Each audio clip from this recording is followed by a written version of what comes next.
Esse trecho do Evangelho que escutamos é a continuação daquilo que ontem foi proclamado. Então Jesus havia entrado no templo de Jerusalém e expulsado os vendilhões, aquelas pessoas que faziam negócio dentro do templo.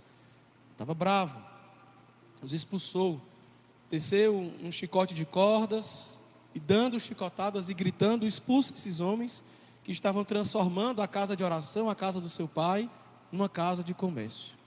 Depois de ter feito isso, se juntam todos os grandes do templo, sumos sacerdotes, mestres da lei e anciãos.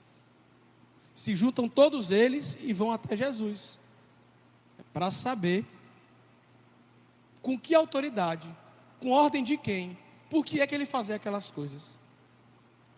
Eu acho muito interessante como é que isso acontece, porque parece demais fofoca de igreja. Rapaz, tem alguém aqui que está se sobressaindo. Se junta todo mundo e vamos lá nele. Tudo medroso, tudo covarde, tudo frouxo, como nós vamos ficar, né? Como nós vamos ver aqui adiante. Eles vão até Jesus e perguntam: irmão, com ordem de quem você está fazendo isso? Ele diz: olha, Jesus, eu vou responder vocês. Só que antes de responder, eu vou fazer uma pergunta. Quando João estava agindo e fazendo seus batismos lá no Rio Jordão, ele fazia isso com que autoridade? Era dos homens ou era o próprio Deus que havia enviado João? Aí esse grupo de molequezinho, né, de covardezinho, se junta aqui entre eles. Vamos aqui resolver. Ele está perguntando se o que João faz é por ordem de Deus, com a autoridade dos céus ou dos homens. Se a gente diz que é com a autoridade dos céus, nós vamos nos complicar. Por quê? Porque nós não fizemos aquilo que João mandou fazer. Então nós não temos fé em João, que ele foi mandado por Deus. Tá.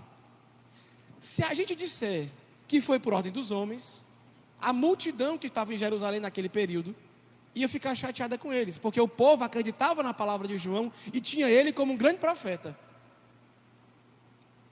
Aqueles homens, portanto, eles não estavam dispostos a serem verdadeiros, a descobrir a verdade, a investigar o que estava certo e o que estava errado. Eles estavam preocupados com o quê? Em manter o seu poder, em manter a sua aparência, em manter a sua autoridade diante do povo. Eles não queriam saber qual era a verdade. Eles não estavam dispostos a parar um pouquinho e meditar sobre a atividade de João e saber se ele estava certo ou errado. Eles não estavam dispostos a olhar para Jesus e reconhecer nele se ele era de verdade um profeta, um Messias ou não. Eles queriam que tudo permanecesse como estava. Eles não eram, portanto, amigos da verdade, amigos de Deus. Eles eram uma turba de covardes, frouxos, molengas, e que só queriam manter o seu poder diante dos homens. Então, qual é a solução? Eles se voltam para Jesus e desistem. Não sabemos. E saem derrotados. E saem cabisbaixos.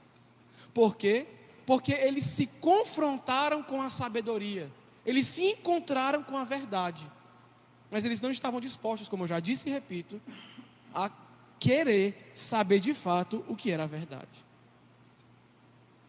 Os santos que nós celebramos hoje são 22 santos. São Carlos Luanga e seus 21 companheiros. Estão próximos a nós, aqui do século XIX, ano 1800 e alguma coisa. 1886, se eu não me engano. Como é que é a história deles? Eles são os primeiros mártires do país chamado Uganda, da África Negra. Eles, esses 22, compunham, né, estavam dentro da corte do rei da Uganda. Eles eram pajens do rei. Só que, naquela época, né, aquele rei especificamente, era um rei pervertido sexualmente. Ele tinha uma vida libertina e chamava os seus pajens para manter relação de intimidade com ele. O que acontece é que São Carlos, ele se converte ao cristianismo. E além de se converter, ele começa a anunciar dentro da corte Jesus Cristo para os pajens da corte do rei. Em um dado momento, o rei chama um desses pajens que se convertem pela pregação de São Carlos. E quando chega, aquele pajem se nega a manter relação com o rei.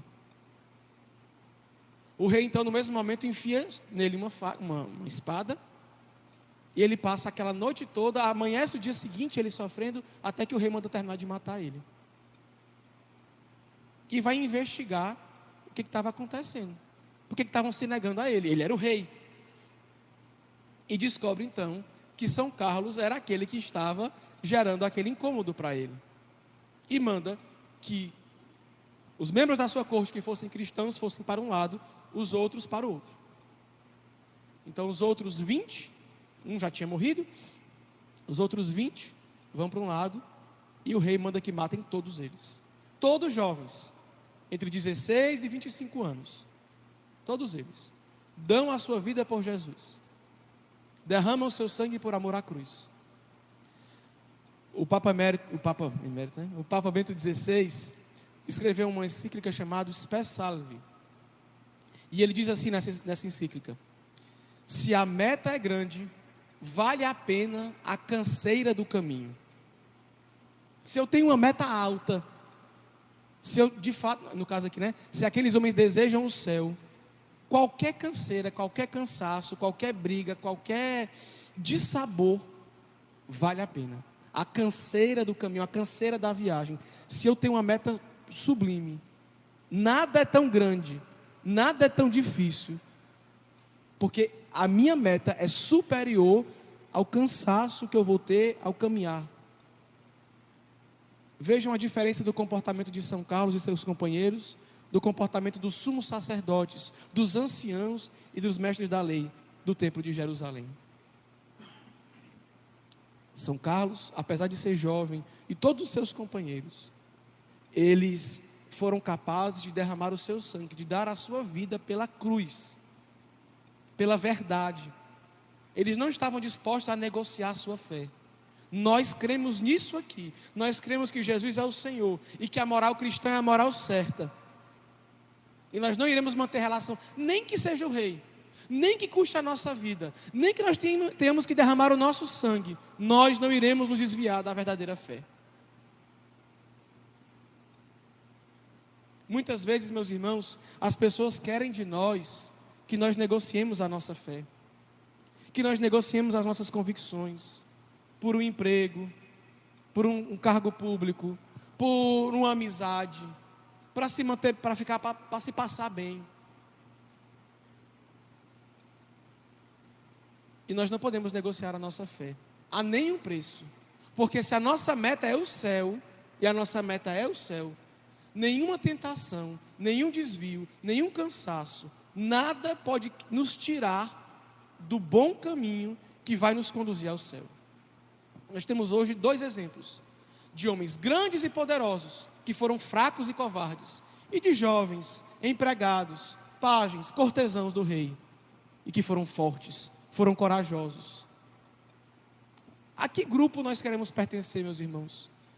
Aqueles que são reconhecidos no mundo, que têm poder nesse mundo, que têm aplausos, que andam com o nariz empinado, que têm o seu orgulho? Ou nós queremos aceitar de Deus as canseiras, aceitar de Deus as humilhações, aceitar de Deus as dificuldades? A que grupo nós queremos pertencer, meus irmãos? Nós queremos ser como São Carlos e seus companheiros, que, sabendo qual seria a consequência da sua fé, não negociaram, mas foram até o fim. Porque muitas vezes nós só queremos a religião, só queremos a frequência à igreja, só queremos participar. O diácono falava sobre isso, só queremos participar das pastorais. Ele dizia isso na homilha ontem. Quando aquilo me apraz, quando aquilo é bom, quando é agradável. Mas na medida em que se torna exigente, na medida em que é difícil para mim, e que me cobra de algum modo um pouco mais daquilo que eu estou acostumado a dar, aí eu me nego, aí eu me fecho, aí já é demais. Não, meus irmãos, Este não é o convite de Deus para nós. Este não é o serviço que agrada a Deus. Este não é o culto, o sacrifício que faz o coração de Deus, a sua misericórdia se inclinar até nós. Mas na medida em que nós somos capazes de nos baixar, de nos deixar ser humilhados tantas vezes, cobrados, exigidos, mas se o nosso coração permanece fiel a Deus, porque muitas vezes nós pensamos que são os homens, aos homens que nós servimos, às funções, aos cargos, aos aplausos. Não, a Deus. Eu quero agradar a Deus, eu quero servir a Deus, eu quero me colocar à disposição de Deus, e o que Deus quer de mim, eu estou disposto a fazer. Se eu descobrir nele a minha verdade, se eu descobrir nele o meu amor, se eu descobrir nele a verdadeira vida, em Deus, enquanto eu ficar preso a mim, ao meu capricho, ao meu orgulho, meus irmãos, nós iremos nos frustrar sempre e cada vez mais. Aqueles homens que saíram da presença de Jesus no templo de Jerusalém, saíram derrotados, vencidos, por eles mesmos.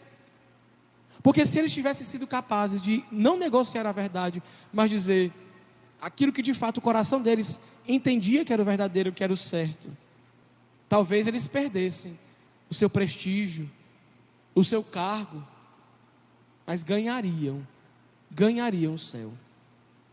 Portanto, peçamos a Deus nosso Senhor, e peçamos a Bento XVI, a São Carlos, que eu creio já se encontram no céu. Muito embora Bento XVI não tenha sido declarado santo, eu tenho muita fé na sua santidade. Peçamos a sua intercessão. Se a meta é grande, vale a pena o cansaço da viagem.